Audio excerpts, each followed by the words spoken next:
Hello and welcome to Grind Slime TV of me, your host Aaron. I've got a question for you. Who says no good death metal comes out of Russia?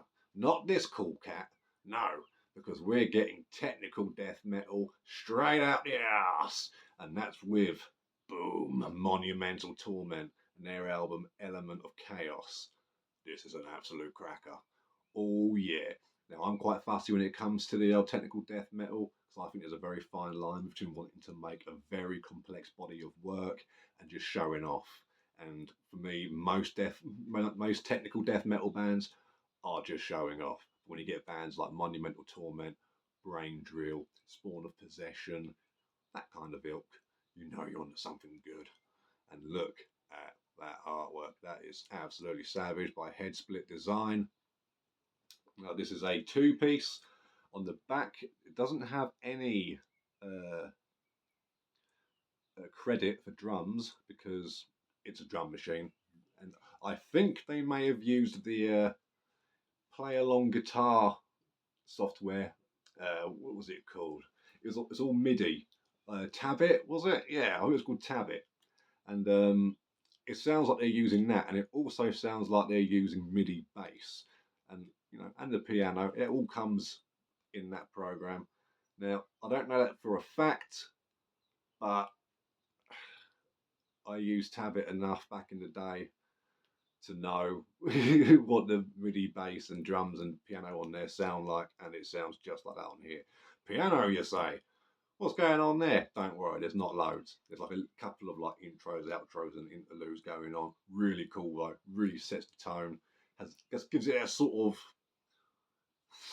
I don't know, a sort of like a classic kind of sound to it, but it works really well in this. It's kind of like that sort of biblical apocalyptic thing going on, and apocalyptic stuff isn't way outside the boundaries of this album. It covers that. It covers hatred and anger. It's got a song called Slaughterhouse by Ed Gein. So a nice little variation of lyrical content there. Now, what's weird is that there's only lyrics for 4 of the songs in this booklet, which is cool. Do what you want. Not entirely sure why they did that, but they did. But what I like is that each of those 4 songs comes with a little bit of artwork as well, which is always cool. See, look, I like it when bands do that. It's nice. And in the middle, you've got the 2 lads, the main boys, Abtem and Lloyd, and apparently it was their mate. I don't know how to pronounce your name, bruv, so I'm not even going to try.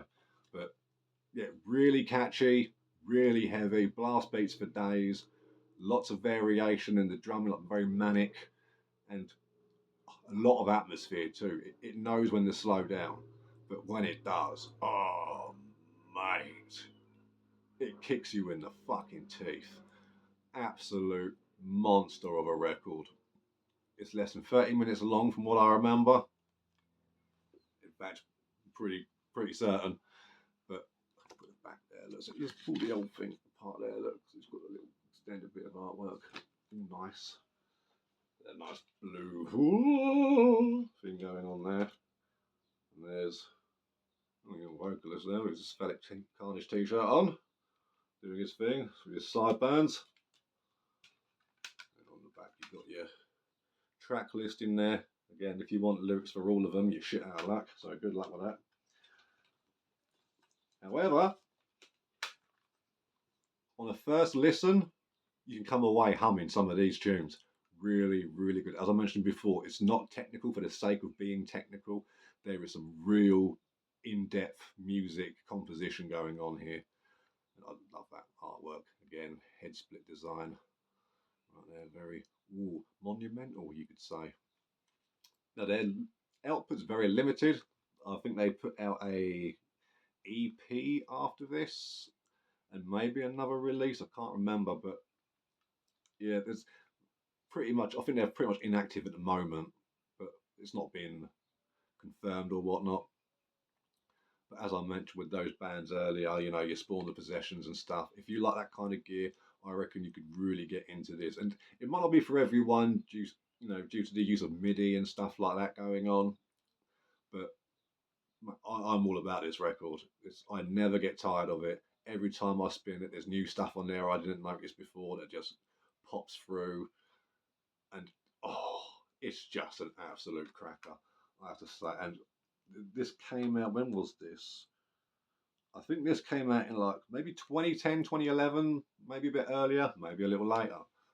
But your boy picked it up on as soon as he found it back in those days. Oh yeah, straight on it. So Monumental Torment out of Russia. If you like it fast, if you like it with atmosphere, if you like it with melody, if you like it with the heaviness, but nowhere does it get all wussified or anything. It is just anger all the way through, and I cannot recommend this album enough. You know, and I don't listen to loads and loads of technical death metal, but this gets spun a lot, and quite rightly so. And then when you guys jump on it and give it a spin, you'll totally understand why too. So Monumental Torment, make that happen. Get on it. Support the underground, and I'll see you next time.